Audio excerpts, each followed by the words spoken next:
नमस्कार, मैं रविंद्र कुमार मीना, सहायक आचार्य भूगोल। आप सभी का स्वागत है भूगोल की इस कक्षा में। इस कक्षा के अंतर्गत हम बीए पाठ तृतीय वर्ष का विश्व का प्रादेशिक भूगोल पढ़ रहे हैं, जिसमें हम उत्तरी अमेरिका का भौतिक स्वरूप पढ़ रहे हैं। उत्तरी अमेरिका की भौतिक स्वरूप के अंतर्गत हम पिछले वीडियो में ड्रेनेज सिस्टम की चर्चा कर रहे थे, जिसमें हमने अटलांटिक ओशियन का drainage pattern and Pacific ocean drainage pattern की चर्चा की थी। आज हम उसी क्रम में यहाँ पे जो उत्तरी अमेरिका का तीसरा आर्कटिक महासागरीय जल प्रवाह क्षेत्र है उसकी चर्चा करेंगे। आर्कटिक महासागरीय जल प्रवाह क्षेत्र में आप देखिए कि यहाँ पे है आर्कटिक ओशियन। साइड में ये इंडेक्स बना हुआ है, जिसमें हमें Great Northern Eastern and Saint Lawrence sea bay नज़र आ रहा है। आर्कटिक ओशियन के जो जल प्रवाह क्षेत्र है वो दो भागों में डिवाइडेड है। एक है ये हडसन की बे, हडसन की खाड़ी, और दूसरा है आर्कटिक जल प्रवाह क्षेत्र, अर्थात इस ओशियन के अंदर जो नदियां अपना जल लेके जाती हैं उनका अब्बा क्षेत्र। तो सबसे पहले हम चर्चा करते हैं हडसन की खाड़ी की। तो इसके अंदर चर्चिल, नेल्सन और सेवरन प्रमुख नदियां हैं। उनका अब्बा क्षेत्र जो है वो आर्कटिक महासागरीय जल प्रवाह क्षेत्र में ही माना जाता है। पर उसका जो पहला उपविभाग है हडसन की खाड़ी, एक्चुअली हडसन की खाड़ी के क्षेत्र को भी आर्कटिक ओशियन ड्रेनेज पैटर्न में शामिल किया गया है। तो ये नदियां अपना जल अपने अब्बा क्षेत्र से लेकर और हडसन की खाड़ी में गिराती हैं। दूसरा जो पार्ट है वो है आर्कटिक जल प्रवाह क्षेत्र, जो नदियां आर्कटिक क्षेत्र में जाती हैं। तो यह हडसन की खाड़ी के जल जो प्रवाह क्षेत्र है उससे भिन्न है। इसमें कठोर चट्टानों के कारण प्रपात बनते हैं। इस जल प्रवाह के अंतर्गत मैकेंजी जो नदी है वो महत्वपूर्ण है। जो उत्तरी अमेरिका की विख्यात और विशाल नदी है मैकेंजी नदी, उत्तर की ओर 3600 किलोमीटर, इधर 3600 किलोमीटर बहने के बाद आर्कटिक ओशियन में गिरती है, और मैकेंजी नदी में बाढ़ की संभावना अधिक रहती है, यानी इसकी ये विशेषता है।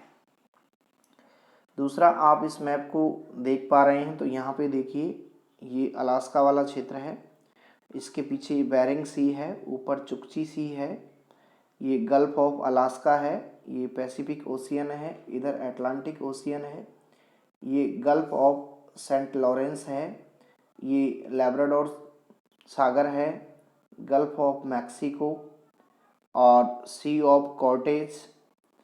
फिर इसके यहाँ पे ये पैटर्न नज़र आ रहा है कि ये लाल लाल जो धारी है ग्रेट बेसिन का ये एरिया है। इसके अलावा हरी जो है नॉर्थर्न उत्तरी भाग में है, पीली जो है ईस्टर्न भाग पूर्वी भाग में है, और ये जो लाइन है जो है सेंट लॉरेंस की खाड़ी में जिन नदियों का जल जाता है। इसके अलावा अमेरिका के तीनों जो उत्तरी अमेरिका है महाद्वीप है उसके तीनों देश नज़र आ रहे हैं। ये कनाडा, यहाँ पे यूनाइटेड स्टेट ऑफ अमेरिका, और ये है मैक्सिको। तो इस आर्कटिक जो ओशियन ड्रेनेज सिस्टम है उसके साथ अमेरिका की ये पूरा मैप, उसकी जानकारी। नेक्स्ट है इनलैंड ड्रेनेज सिस्टम, अर्थात आंतरिक जल प्रवाह। आंतरिक जल प्रवाह वो क्षेत्र होता है जिसमें नदियां अपना जल सागर, महासागरों, झीलों तक नहीं ले जा पाती हैं, और वो वहीं पे उनका जो जल है बीच में सूख जाता है। तो हम देखते हैं कि उत्तरी अमेरिका में ऐसी अनेक नदियां मिलती हैं जो समुद्र में पहुंचने से पूर्व ही लुप्त हो जाती हैं। इसे आंतरिक जल प्रवाह कहा जाता है। जहाँ भी पूरी दुनिया में इस प्रकार की नदियाँ हैं जो अपना जल समुद्र में पहुँचने से पहले ही सूख जाती हैं, वो सब आंतरिक जल प्रवाह की नदियाँ कहलाती हैं। उत्तरी अमेरिका में पहाड़ों से घिरा हुआ ग्रेट बेसिन जो प्रदेश है, अंतः प्रवाह का क्षेत्र है।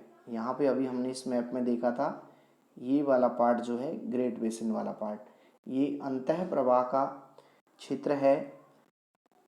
ये नदियाँ छोटी और मौसमी हैं, और जब मौसमी नदी होंगी तो वो बरसात के समय ही उनके अंदर ज़्यादा पानी आएगा, क्योंकि वो मौसम के अनुसार बहती हैं। तो जैसे ही बारिश का सीज़न होता है, इन नदियों में जल भरपूर मात्रा में आता है, जिससे ये बहती हैं और इनकी धारा विकराल हो जाती है। लेकिन मौसमी नदियों की विशेषता होती है कि ग्रीष्म ऋतु में ये नदियों की धारा बहुत छोटी या फिर बिल्कुल लुप्त हो जाती है। इस जो ग्रेट बेसिन का क्षेत्र है, इसमें खारे पानी की भी अनेक झीलें हैं, और यहाँ खारे पानी की जो सबसे बड़ी झील है वो है ग्रेट साल्ट लेक। ये सबसे बड़ी झील है यहाँ पे। इसमें भी अनेक नदियाँ गिरती हैं।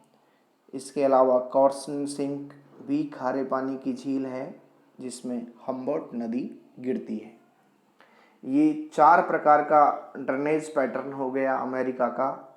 Atlantic ocean drainage pattern, Pacific ocean drainage pattern, इसके अलावा आर्कटिक ओशियन ड्रेनेज सिस्टम, और नंबर 4 पे हमने देखा कि इनलैंड ड्रेनेज सिस्टम, अर्थात आंतरिक जल प्रवाह। अब हम देखते हैं ग्रेट लेक्स।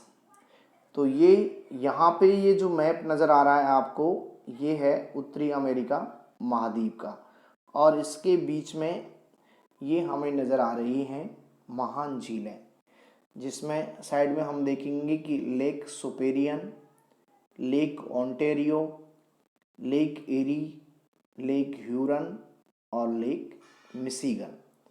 ये हैं अमेरिका की 5 महान झील। उत्तरी अमेरिका की 5 विशाल झीलों की एक श्रृंखला है ये, जो महान झीलों के नाम से जानी जाती है। और ये दोनों जो कंट्री हैं, United state of America and Canada, उसमें स्थित है, और इनका यहाँ के आर्थिक विकास में महत्वपूर्ण योगदान है। ये 5 झीलें हैं, सुपीरियन, मिशिगन, ह्यूरन, एरी और ओंटेरियो। एक दूसरे से परस्पर अंतर संबंध है। इनमें जो सबसे बड़ी झील है वो है सुपेरियन। ये देखिए आप, ये सबसे बड़ी झील है। इसके अलावा जो सबसे छोटी झील है वो है ओंटेरियो। महान झील का जो क्षेत्र है वो लगभग 3,55,650 वर्ग किलोमीटर क्षेत्र में फैला हुआ है। इनके अंदर स्वच्छ और ताज़ा जल है। सुपेरियन झील को जीके के हिसाब से हम देखें तो विश्व की सबसे बड़ी स्वच्छ एवं ताज़ा पानी की झील के रूप में जाना जाता है, जो लगभग 82,100 वर्ग किलोमीटर में फैली हुई है। संयुक्त राज्य अमेरिका के मिनीसोटा, विस्कॉन्सिन एंड मिशिगन राज्यों में सुपेरियन झील का कुल क्षेत्रफल 53,600 वर्ग किलोमीटर क्षेत्र है। बाकी का जो क्षेत्र है इस झील का, वो शेष कनाडा के अंतर्गत है। अर्थात हम देखें तो इस प्रकार से ये झील बटी हुई है, ऊपर का भाग कनाडा में, नीचे का भाग यूनाइटेड स्टेट ऑफ अमेरिका के अंदर। हम इसके इतिहास की चर्चा करें इन झीलों की, तो भूगोल वेत्ताओं के मतानुसार इन महान झीलों का निर्माण आज से लगभग 1,57,000 वर्ष पूर्व विस्तृत हिमानियों की बर्फ के पिघलने के कारण हुआ था। यानी आज से बहुत समय पहले जब हिमानी पिघली तो उनके जल से ये झीलें बनी। वर्तमान समय तक इन महान झीलों के आकार में पृथ्वी की विभिन्न आकस्मिक शक्तियों के कारण परिवर्तन हो गया है, जो हम देखते हैं कि पृथ्वी के ऊपर लगभग सभी जो भू आकृतियाँ हैं उनके अंदर हो रहा है। वर्तमान में इन जो झील हैं 5, इनका आंतरिक जल परिवहन के रूप में अत्यधिक उपयोग है। सुपीरियन एवं ह्यूरन के मध्य सू, यहाँ पे आप देखिए कि ये सुपीरियन है और ये ह्यूरन है, तो यहाँ पे सू और इरी और ओंटारियो के मन बेलेंड झील, ये है इरी एंड ये दे ओरियो। तो यहाँ पे इनके बीच में झीलों के द्वारा इनको कनेक्ट किया हुआ है, संयोजित किया हुआ है। इन झीलों के तट पे अनेक नगर और बंदरगाह विकसित हो गए हैं। इनकी हम उपयोग देखें तो परिवहन और जल की उपलब्धता के कारण यहाँ पे आयरन इंडस्ट्री, लोहा एवं इस्पात उद्योग स्थापित हो गए हैं, जिनमें हम देखें कि इसी झील के तट पर बैफेलो, क्यूबलैंड, डेट्रॉइट एवं मिशिगन झील के तट पर शिकागो, गैरी आदि प्रमुख औद्योगिक नगर हैं। मिलवाउकी बंदरगाह है, जबकि ओंटारियो, टोरंटो बंदरगाह भी यहाँ पे हैं।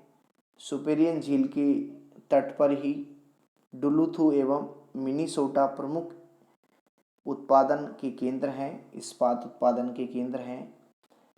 इसके अलावा हम देखें तो इरी और ओंटारियो झील के मध्य प्रवाहित नियाग्रा जो जलप्रपात है, दुनिया का सबसे बड़ा जलप्रपात है, विश्व प्रसिद्ध जलप्रपात है। और यहाँ पे ये दोनों ही कंट्रियों के लिए इलेक्ट्रो हाइड्रोक्सिटी जो पावर रिसोर्सेज है उसका ये प्रमुख केंद्र है, अर्थात जल शक्ति का ये प्रमुख केंद्र है नियाग्रा जलप्रपात।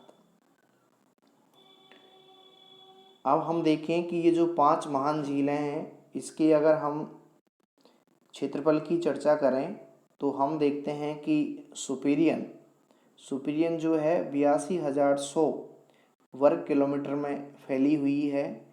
इसके अलावा इसकी औसत जो गहराई है वो लगभग 183 मीटर है और अधिकतम गहराई जो है 406 मीटर है। दूसरी जो झील है वो है मिशिगन। मिशिगन नंबर 2 पे है, जो इसके पास है 58,000 वर्ग किलोमीटर क्षेत्र में फैली हुई है।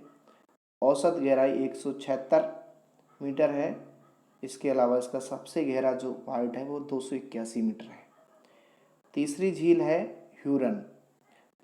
60,000 वर्ग किलोमीटर क्षेत्र में फैली हुई है, अर्थात सुपीरियन के बाद में नंबर 2 पे है, नंबर 3 पे मिशिगन है। लगभग मिशिगन के बराबर ही औसत गहराई है 177 मीटर और इसका सबसे जो अधिकतम गहराई वाला स्थान है वो 229 मीटर है। नंबर 4 पे है इरी 25,720 वर्ग किलोमीटर क्षेत्र में फैली हुई है और औसत गहराई लगभग 174 मीटर है और अधिकतम गहराई जो है वो 64 मीटर के। नंबर 5 पे जो है वो है ओंटारियो झील, 19,200 वर्ग किलोमीटर में फैली हुई है और इसकी औसत गहराई 45 मीटर है, जबकि अधिकतम गहराई जो है 244 मीटर है। ये हैं 5 महान झीलें, जिन्हें महान झीलों के नाम से जाना जाता है, जो नॉर्थ अमेरिका की जो 2 बड़ी कंट्री हैं, यूनाइटेड स्टेट ऑफ अमेरिका और कनाडा, उसमें स्थित हैं, जिसमें सबसे बड़ी है लेक सुपेरियन और सबसे छोटी है ओंटारियो। ये पांचों झीलें नहरों के द्वारा एक दूसरे से कनेक्ट की गई हैं और अमेरिका के जो महाद्वीप जो है उसके आर्थिक विकास में इनका महत्वपूर्ण रोल है। जब हम विश्व के संदर्भ में जल परिवहन की चर्चा करते हैं तो हम देखते हैं कि विश्व के अंदर सबसे जो प्रसिद्ध और सबसे व्यस्तम जो जलमार्ग है वो है उत्तरी अंध महासागरीय जलमार्ग, अर्थात नॉर्थ अटलांटिक ओशियन जो जल मार्ग है, जिसमें हम देखते हैं कि वो दुनिया के 2 विकसित महाद्वीपों को जोड़ता है। उसके आगे की तरफ है यूरोप और पीछे की तरफ है अमेरिका। तो अमेरिका में ये बिल्कुल अंदर तक, बीच तक, सुपेरियन झील तक ये जलमार्ग अटलांटिक ओशियन से जुड़ा हुआ है, नदी, झीलों और विभिन्न नहरों के द्वारा। वहाँ से एक जलयान चल के और यूरोप के अंदर तक बिल्कुल मेडिटेरियन सी में होता हुआ और यूराल, वोल्गा नदियों से रूस के अंदर तक पहुंच जाता है। तो ये जल परिवहन में महत्वपूर्ण भूमिका है इन महान झीलों की। इस तरीके से हमने drainage pattern of north America पढ़ा, जो 4 भागों में डिवाइड था: Atlantic ocean, Arctic ocean, Pacific ocean and आंतरिक जल प्रवाह। और उसके साथ हमने देखा महान झीलें। Thank you.